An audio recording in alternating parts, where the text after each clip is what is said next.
Robin Hood Radio presents Flavor Matters with Serge Marakian. He's the owner of Yerevan restaurant in Armenia. If you can't find him in the kitchen or gardens, then follow him either on Facebook or Twitter at YerevanNY. Thank you, everyone, for tuning in. This is Serge from Flavor Matters and Yerevan Restaurant, and I'm continuing my conversation with medical doctor Vardanush Petrosyan, who is in conversation with me from Yerevan, Armenia. Vardanush, you told us a little bit about the difficulties of Armenia becoming an independent republic and separating from the influences, the big influences of Russian influences, the Soviet influences. You also told us about how you wanted to be a journalist, which made me giggle because your parents didn't really approve of that field, and they thought that you should choose a field that will give you a little bit more financial security. A very typical Armenian parent direction to their children, because my parents were exactly the same way. And then you, in our previous conversations, you told us that as you were getting older and you were recognizing this outside influences, more the Western influences coming into Armenia, and how they were impacting the daily life of not only you and your family, but just the general population, especially in the urban centers like Yerevan. Could you explain a little bit more in detail what you saw and compare it briefly to what it was like you before and how you were seeing the changes? Because it is these changes that you perceived that led you to become more focused on diet and continue your medical training, but more specifically as a dietitian. Thank you very much, Serge. Yes, let's start from the change of our everyday life routine, and which I saw in last maybe decade, decades after collapse of Soviet Union, we had. So we're speaking about 2000, 2003, yes, 2004. And now we see more and more Western influence in our life. Let's start from the languages. If before many people speak in Russia, and now Russia better than English, now new generation and more people speak in English, French, and they know worse Russia than maybe English. And it's not about the language, it's about the culture, about paintings, literature, and films, movies.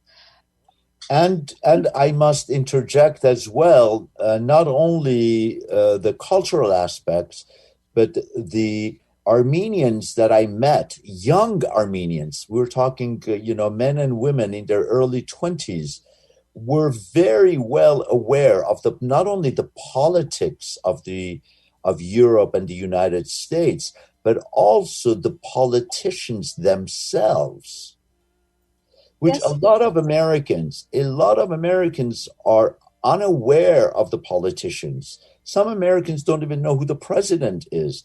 But the Armenians that I met were in fact specifically talking about Pelosi or Schumer or McConnell or the names are not coming to my head right now. And I found that to be so interesting that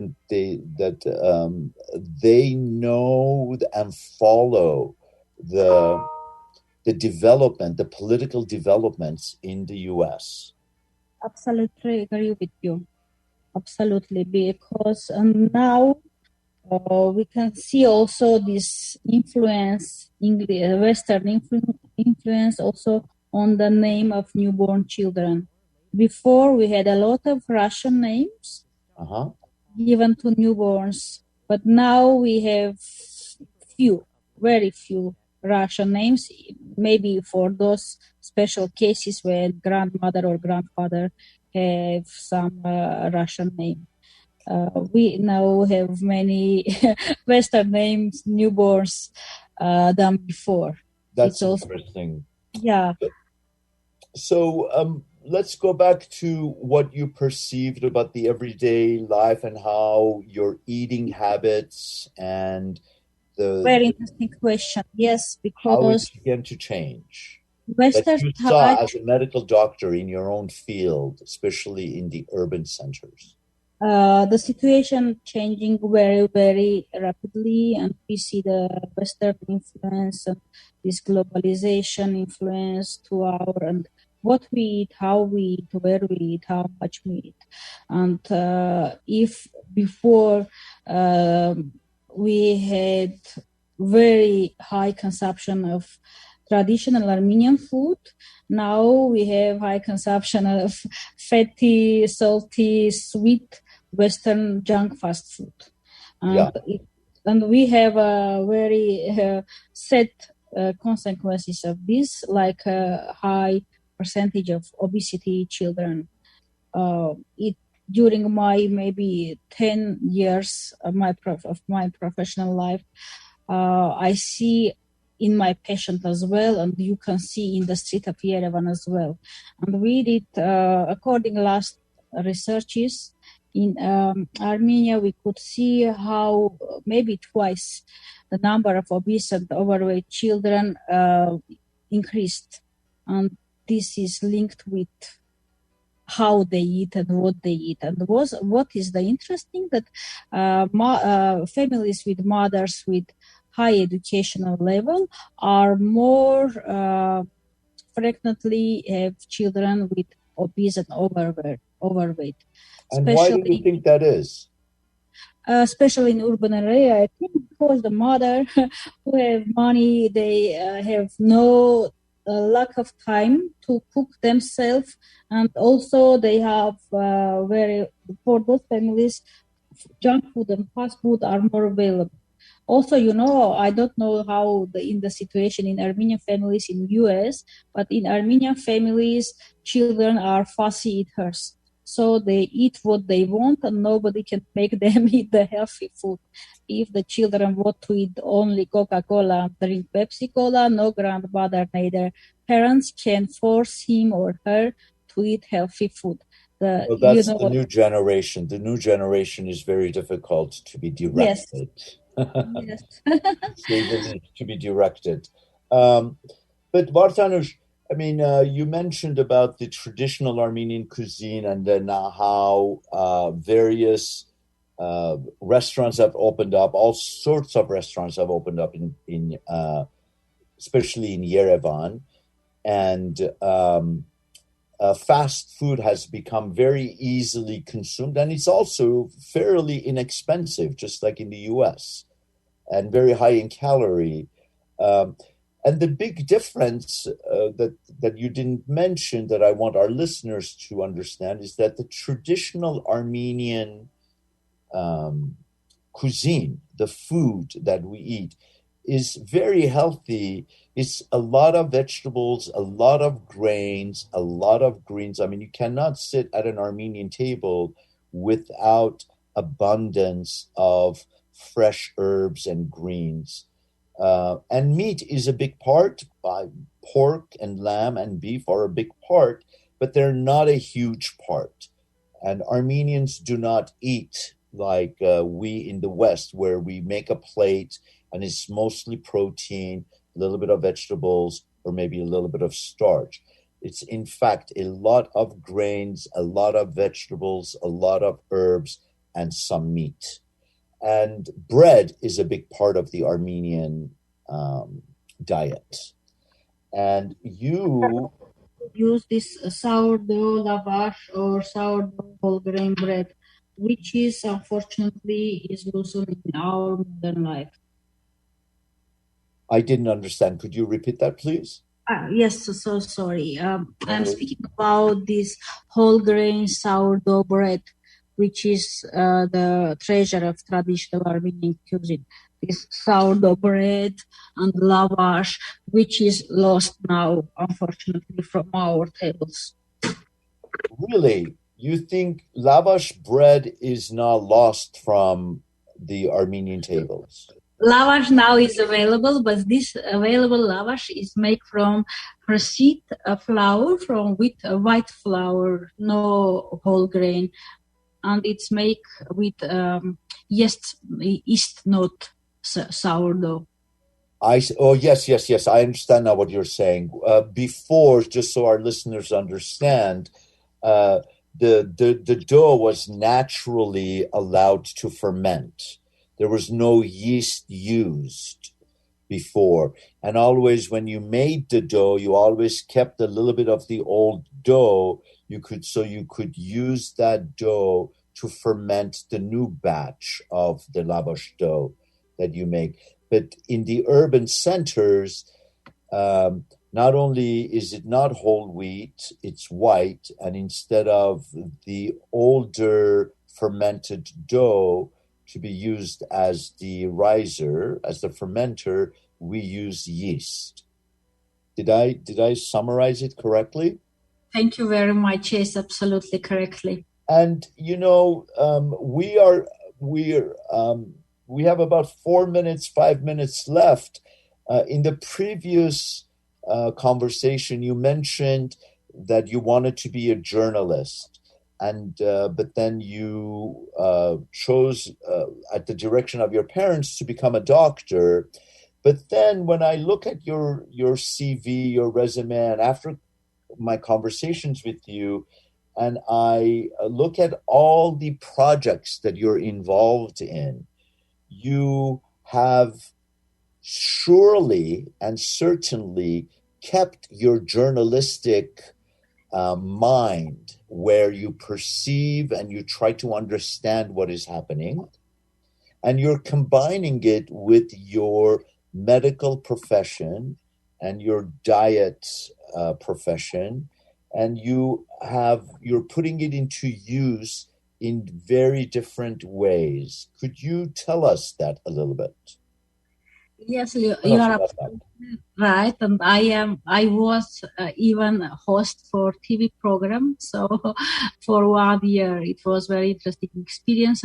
But it once more bring me the same idea that my choice of medical doctor profession was absolutely right.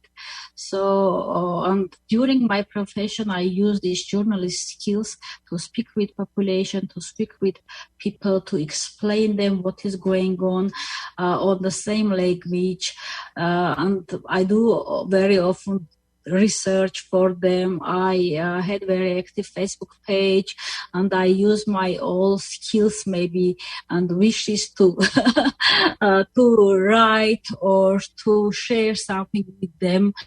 And I think I did a right choice anyway to go with this direction, to become a doctor, and to use everything was behind of wish to become a journalist.